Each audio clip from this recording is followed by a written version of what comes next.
What's up, guys? You're welcome to another episode of After Effects 101, the series where I break the ins and outs, the tips and tricks of Adobe After Effects into simpler bits for you, the one at home, to be able to understand. I am Reed and I am your host for this series. Today, we are going to be talking about the Puppet Pen tool, so without any further ado, let's jump right into it.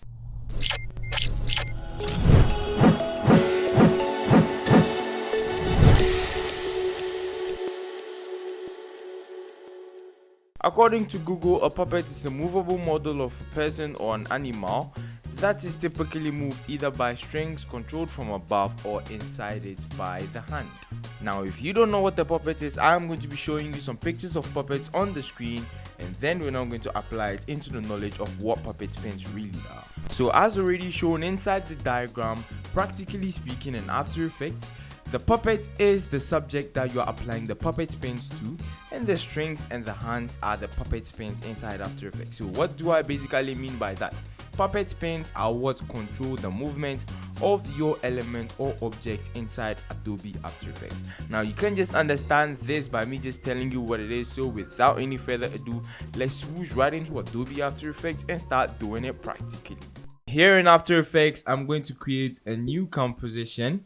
And if you don't know how to create a new composition the simplest way, I guess then you should just go back and check inside the description. You're going to see the first ever courses that I made inside this masterclass, and then you just follow them.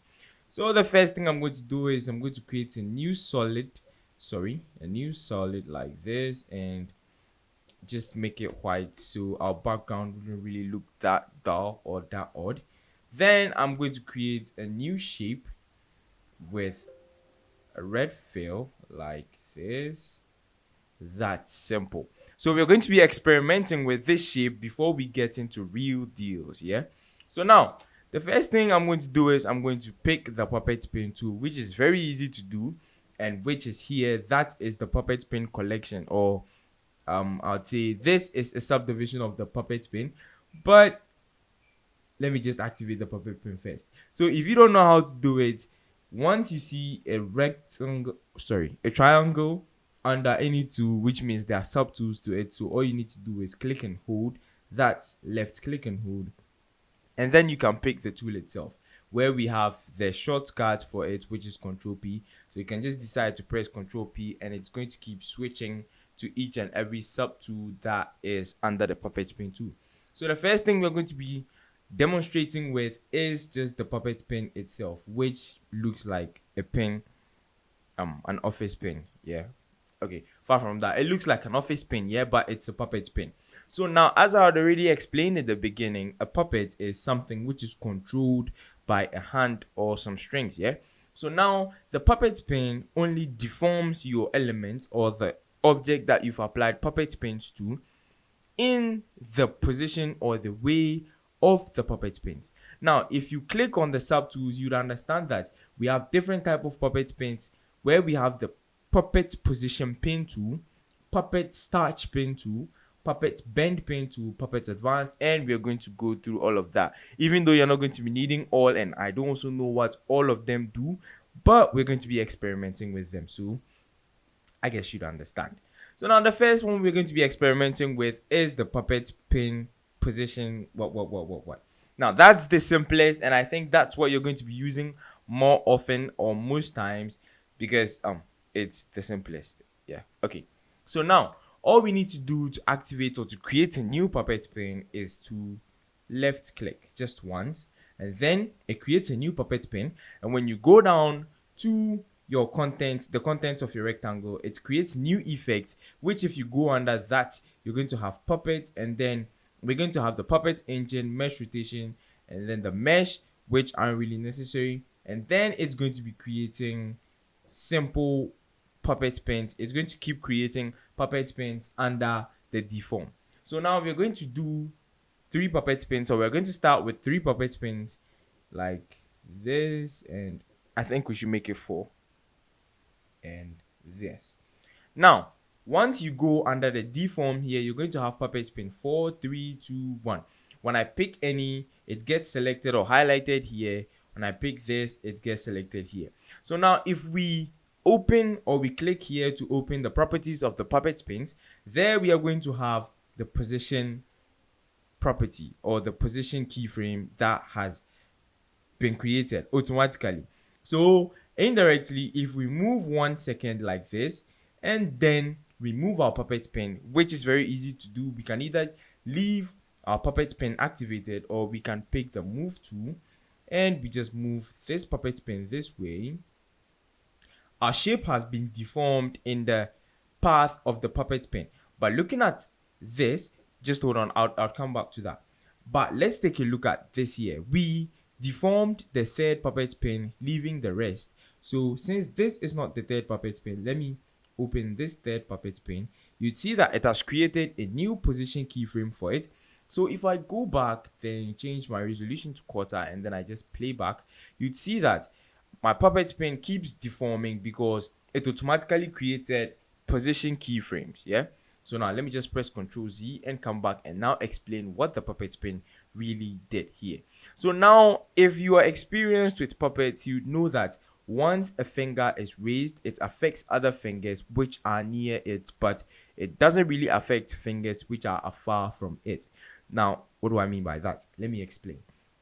When I moved this puppet pin, the deform or the deformity, I don't know whether that's even the word, the deformity affected this puppet pin more, and then it continued to spread out to this part, but at this part the deformity was less.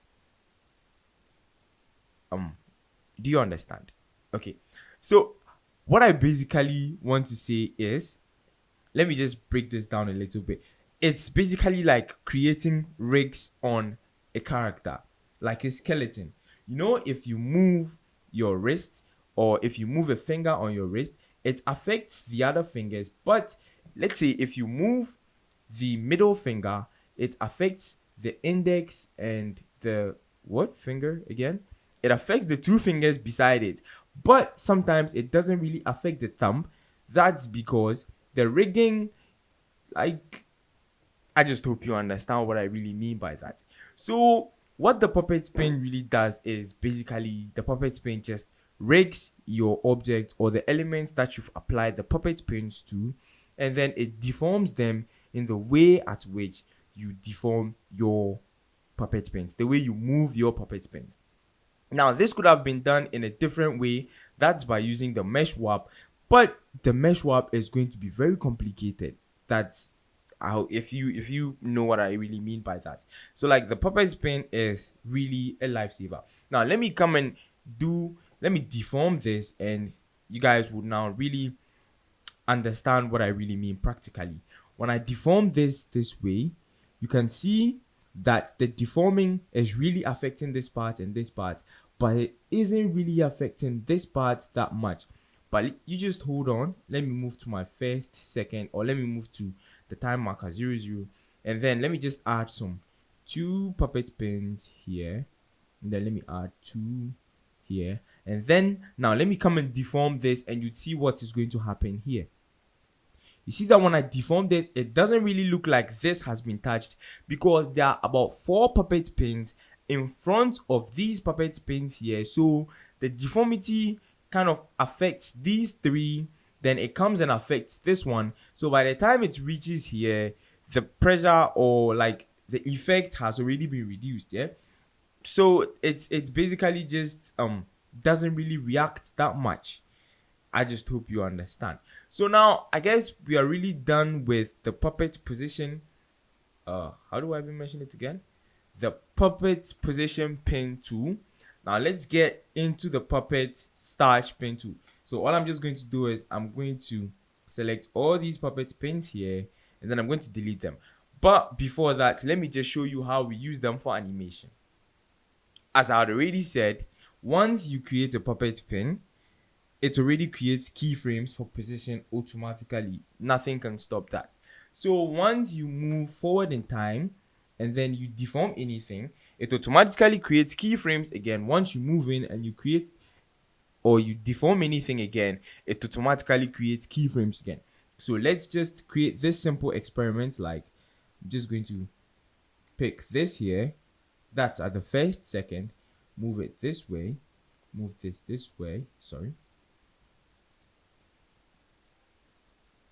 then move this down, move this way, and move this to move this way, move this here like this. And then when I move to the second again, then I'm just going to do some more adjustments like this, like this, like this, like this. Okay, so that doesn't really make sense, but I'm just giving you guys an idea of what it really means to use puppet pins for animation. So now when I go back to the 0th second, you see I had nothing done, no deformation. So my keyframes have now been created like this here. So all I'm just going to do is let me just come back and play that back and you guys will see what happens.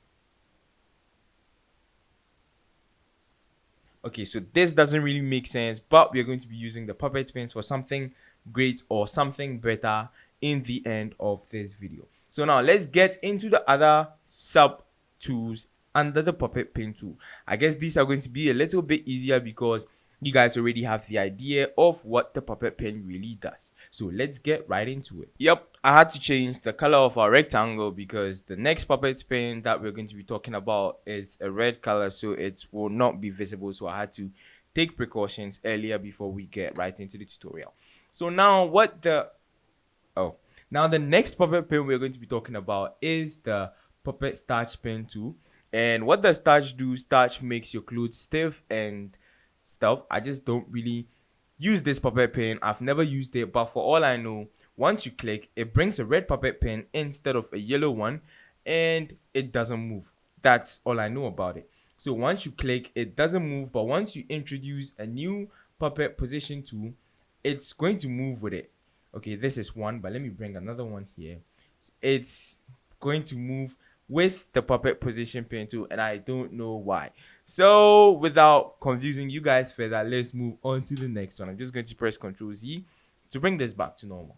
Next is the puppet bend pin tool, which basically does what we call bulge. It bulges your subject or it bulges your element. Now when you click on it, this brings up, what color is this? I guess I don't know and I don't want to find out. This brings up a circle which you can use to deform your element by increasing or decreasing your circle, which basically acts like a bulge effect, which I don't think I'll ever be using, or I don't think you'd ever be using. But in case you find yourself trying to use it, then I guess this tutorial was useless to you. But let's get into the next one. For the next one, we have the puppet pin advanced tool, which basically I think does the same thing as this one, but let's check it out. Once I click, it creates the same thing but in a different color, and it also gives this kind of bulgy effect and stuff which I've never used, so I don't want to confuse anyone. So let's just get into the next one again. So for the next one, we have the puppet overlap pin tool, which I don't also know what this does. Again, all I just know is when you click, it creates a puppet pin which does what? I don't even know what it does. So let's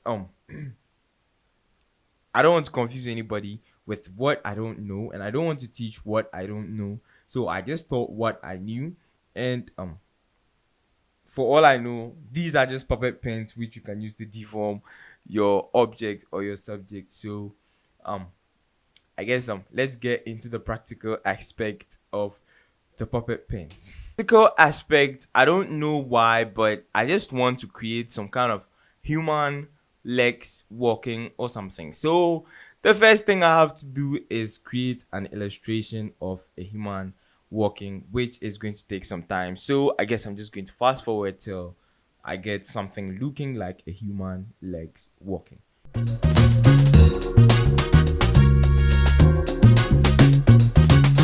17 billion delegations, and after a whole lot of thinking and a whole lot of experimenting, after not coming to get any better results, I finally decided to tell you guys I'm not the character animator, so I'm just doing my best.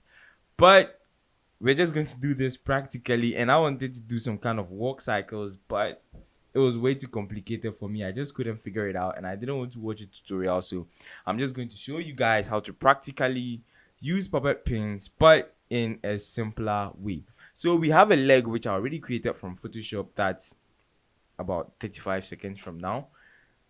So let's just get into it. Basically, what we're just going to do is we're just going to create three puppet pins on this leg here.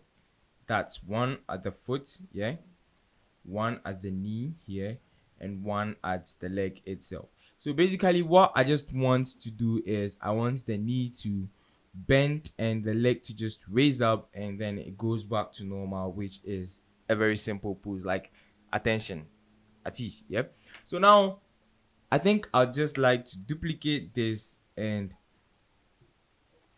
activate the position and move this way so it doesn't really look that odd. Okay, so now we're going to be working on this one and we're going to leave the other one that way. But let me check whether the puppet pins are on this. Yep, the puppet pins are on this one. So I'm just going to lock the second one like this, and then let's start working on this one. Now, where do we create the puppet pins? At this part of the video. So the puppet pins are, why am I so dumb?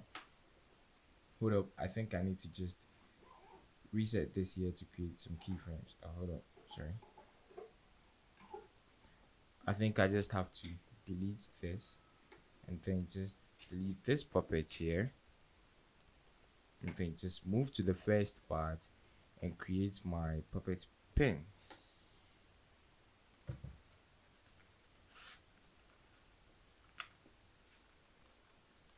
Yep, there you go. Okay, so basically the first thing we're just going to do is we're going to move to the 15th frame that I'm checking here, so I can know whether I'm on the 15th or the 97th frame, which doesn't really matter.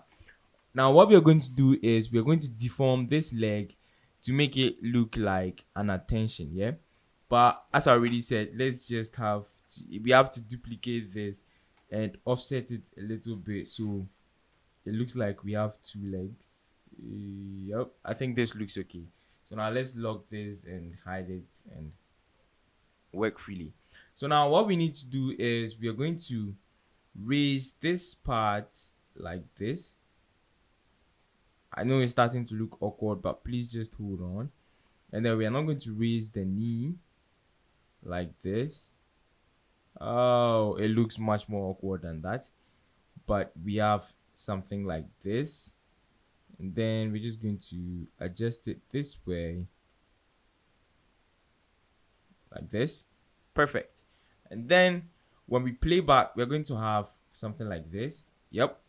Then we are now going into the 1 second like this, and then we're going to bring everything back to normal, so we can just decide to move this way, and then just, I think, let's deform this a little bit too so it doesn't just remain that way. Let's move this a little bit to this side. Yep. And then when we move to the 1 second, we're going to reset everything to bring everything back to normal, and we have our set of keyframes made again. So we can go in and adjust our keyframes on all the puppet pins. We can make them easy eased keyframes. Nope, I don't think I want all of them easy eased. I want only this and this. Just going to easy ease them by pressing F9, and then I want it to move in slow and then fast in the end. So I'm just going to do this for all of them, like this and this. Press F9 to ease in, and then just let it move slow in the end and move fast in. Yep. And then bring this two up, press this and this, and use F9 to easy ease, then bring this way. So now I'm going to end my footage here, and when I play through, we're going to have an attention like this. Yes. Okay. So I think let me just wait a little bit, like let's say 2 seconds. So yep, attention at ease. Okay, so basically I've just taught you guys how to practically use the puppet pins. If you guys want to discover more, then there are more tutorials on the internet from people who really do character animations, not someone like me who is forced to teach After Effects. And now I'm not forced to teach After Effects. I just made the decision on my own. So if this video helped you, I guess you can leave it a like. It helps the algorithm help new viewers find this channel. You can leave a comment on whatever video you want me to make. And I have a plea. After making the first episode of Effected, I've had a very good interaction or a very good reaction from people. But the problem is I don't have enough submissions. I have only one submission which I'm going to work with. And I wanted to make about 2 videos per episode, but I don't think it's going to be possible because you guys aren't really submitting any better videos for me to edit. So this isn't really about Effected, so I guess I'll see you in my next video. And until the next video, keep realistifying your creative ideas. Peace out.